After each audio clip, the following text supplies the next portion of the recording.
Blessed and happy Tuesday to all of you, my dear friends, my dear brothers and sisters, my dear good people of God, faithful followers of the Daily Gospel Reflection with Father Jack, my dear kababayans. Today is August 12, 2025, and today is Tuesday within the 20th week in Ordinary Time, Year C.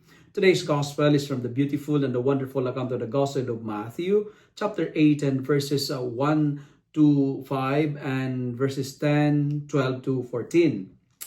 In today's gospel, Jesus turns the disciples' idea of greatness upside down. When they ask who is the greatest in the kingdom of heaven, they expect a model of power, a model of position or prestige.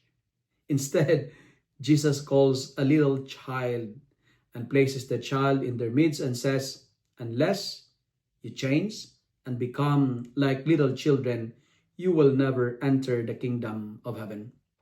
My dear friends, my dear brothers and sisters, greatness in the kingdom of God is measured not by status, but by humility. It is measured not by status, but by dependence and trust. And the child becomes the model because the child lives without illusions of self-sufficiency. They are completely open to receive and completely confident in the care of the Father. It is interesting to note that in verses 10 of today's Gospel, Jesus warns against looking down on these little ones, for their angels behold the face of the Father.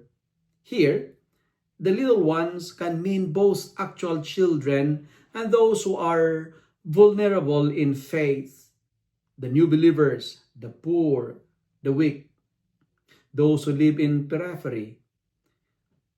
To despise them is to despise the one who treasures them. God's care for His children is not distant or abstract. It is immediate, intimate, and fiercely protective. The parable of the lost sheep drives the point home. The shepherd leaves the 99 to seek the one that's strayed or wandering around. Not because the 99 are unimportant, but because the one is just as precious. And this is the scandal of divine love, if I may say. Every soul matters and no one is expendable.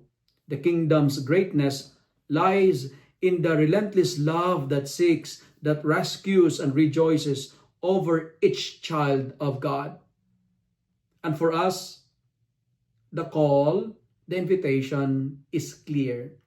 Today, we are invited to embrace humility, to protect the vulnerable and seek the lost.